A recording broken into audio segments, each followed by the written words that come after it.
जय श्रीराम. गेले 158 दिवस आपण श्री ब्रह्मचैतन्य गोंदवलेकर महाराज यांच्या प्रवचनाच्या पुस्तकाचं वाचन करतो आणि आजचा 159वा दिवस. गोंदवले सातारा महाराष्ट्रातील हे थोर संत ज्याने आयुष्यभर श्रीरामाच्या नामाचा जप केला आणि लोकांना श्रीरामाच्या जीवनाची माहिती साध्या सोप्या भाषेत सांगितली. नाम कोणी घ्यावं, कधी घ्यावं, कुठे घ्यावं, कसं घ्यावं, का घ्यावं आणि नामस्मरणाचे काय फायदे, हेच त्यांनी या 365 दिवसांच्या प्रवचनरूपी पुस्तकात साध्या सोप्या भाषेत सांगितलं आणि प्रत्येक दिवसासाठी एक प्रवचन, एक पानाचं जे वाचायला 3-4 मिनिटं, स्लो असेल तर 5-6 मिनिटं लागतील. खरे संत कशी ओळखावेत, संतांकडे गेल्यावरती काय करावं, काय करू नये आणि आपण जीवनामध्ये कसं वागावं, कसं वागू नये, हे त्यांनी अगदी उत्तम उदाहरणासहित सांगितलं. आयुष्यामध्ये आपण जेव्हा प्रपंच करत असतो, तेव्हा आपण कसं वागावं, आपण प्रपंचातून परमार्थ कसा करावा, प्रपंच करतानाच, हे देखील यात सांगितलं. तुम्ही हे पूर्वीचे जर प्रवचनांचं जे वाचन झालेलं आहे, ते तुम्ही ऐकलेलं असेल तर डेफिनेटली जय श्रीराम म्हणून लिहा आणि जर तुम्हाला कोणत्या प्रवचनाचं इन्फॉर्मेशन हवं असेल, तरी देखील कमेंटमध्ये जय श्रीराम लिहून तुम्ही या कोणत्या दिवसाचं प्रवचन हवं असेल त्याची लिंक मी तुम्हाला त्या कमेंटमध्ये शेअर करेल. आता आपण 159व्या च्या दिवसाचं जे प्रवचनाचं वाचन ते करतो आणि त्याचा शीर्षक आहे नित्यनेम म्हणजे काय? नित्यनेम म्हणजे काय? नित्याचा जो नियम तो खरा नित्यनेम होय.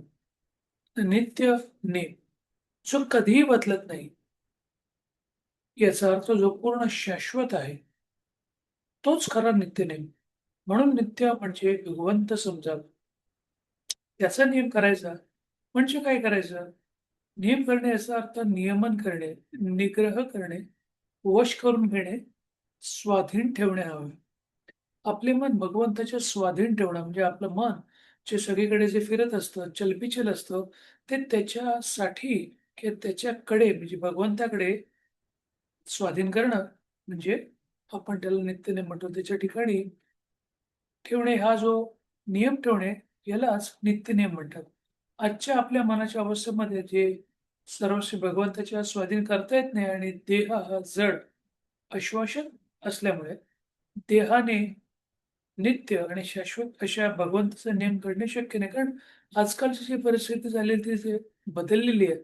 त्या बदललेल्या परिस्थितीमुळे आपण तो नित्य नियम चालणे करणं कठीण होऊन बसलेलं आहे.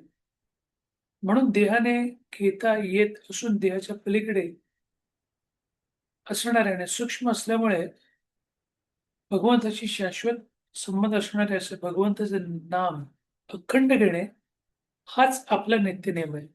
म्हणजे देव म्हणजेच नाव, नाव म्हणजेच देव. देवाचं नामस्मरण नित्य नियमाने करणं.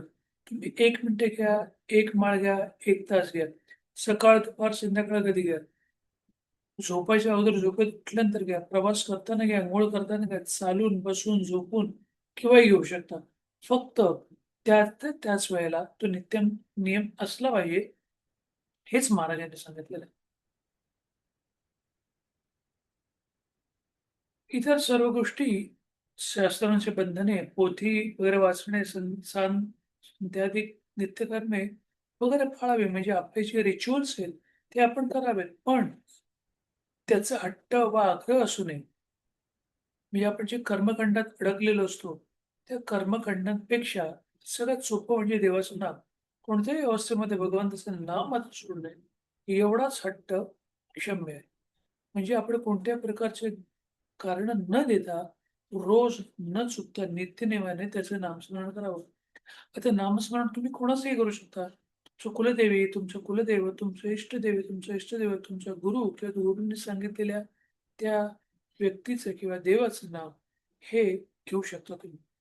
शुद्ध भावनेने नाम घेतले, भगवंत म्हणजे शुद्ध भावनेने म्हणजे आपल्या मनामध्ये चांगली इच्छा असावी आणि अशा प्रकारचं जर नाव घेतलं तर भगवंत दर्शन देतो. दर्शन म्हणजे 4 भुजा, चतुर्भुज होऊन तुम्हाला अशा प्रकारचं दर्शन दिलं, तुम्हाला अशा प्रकारच्या गोष्टी दाखवतो, की जेणेकरून तुम्हाला असं वाटतं, की हे त्याचंच प्रतिबिंब आहे.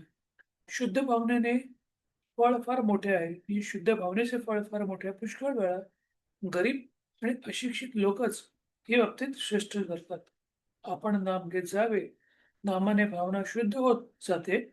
खरे म्हणजे मनुष्याला जिवंत राहण्यासाठी हवेची जितकी जरूर आहे, तितकीच किंबहुना त्याहूनही जास्त जरुरी परमार्थामध्ये भगवंताच्या नामाची आहे. म्हणजे आपण जो परमार्थ करतो, त्याच्यामधली एक गोष्ट म्हणजे देवाचं नामस्मरण करणे. भगवंताच्या नामाशिवाय न राहण्याचा संकल्प प्रत्येक माणसाने केला पाहिजे. भगवंत हट्टाने किंवा उगीच केलेल्या कष्टाचे साध्य होत नाही. म्हणजे भगवंत हट्टाने किंवा उगीच केलेल्या कष्टाने साध्य होत नाही. आणि त्यासाठी मेहनत करावीच लागते. तो एक प्रेमाने वशू म्हणजे त्याच्याभोवती आपलं आकर्षण, त्याच्याभोवती आपलं प्रेम हे पण असलं पाहिजे. प्रेमामध्ये हट्ट आणि कष्ट झाले तर शोभतात आणि जीव देतात. आपण भक्तांचे प्रेम न पाहता त्याचा हट्ट आणि कष्ट तेवढे बघतो. जो मनुष्य 3.5 कोटी रामनामाचा जप करेल, त्याला भगवंताच्या प्रेमाचा अनुभव आल्याशिवाय राहणार नाही. शंका या फार चिवट असतात. त्या मरता मरत नाही. शिवाय काही शंका आचरणाने आणि अनुभवाने नाहीशा होतात. म्हणून मनात शंका असल्या तरी नाम सोडणे. आपल्याला बऱ्याचशा गोष्टी पटकन जमत नाही, की आपले जर रिझल्ट चुकीचे आले किंवा आपल्या मनोजुक्ती नाही आले, तर आपण अशा गोष्टी नामस्मरण किंवा कोणतीही गोष्ट सोडून देतो. पण तसं आपण करू नये. सतत नाम घेतल्याने मन शुद्ध होत जाते आणि सर्व शंका आपोआप विरून जातात. लंकेमध्ये रावणाच्या बंदिवासात अशुपनात सीता असताना तिच्या सान्निध्यात प्रभावामुळे तिथली पक्षी, झाडे, दगड या सर्वांना राम नामाचे प्रेम लागले होते असं वर्णन आहे. राम नामाचं प्रेम आणि भगवंताचं प्रेम ही दोन्ही एकच आहेत. म्हणजे कोणी कोणत्याही देवाचं नाव घ्या. महाराजांनी म्हणजेच या ब्रह्मचैतन्य गोंदवलेकर महाराजांनी श्रीराम नामाचा जप केला. पण तुम्हाला कोणत्याही इष्टदेवी इष्टदैवताचा, कुलदेवी कुलदैवताचं नामस्मरण तुम्ही करू शकता. नामाचा शेवट नामात शेवटाचा श्वास घ्यायला पाहिजे. ह्यातच जीवनाचे सर्वस्व आहे. म्हणजे माणसाचा जो शेवट होतो, त्या शेवटच्या श्वासापर्यंत आपलं नाव घ्यावं, हेच महाराजांनी सांगितलं होतं. शेवटचं वाक्य. ध्रुवासारखे नामावर निष्ठा असली पाहिजे.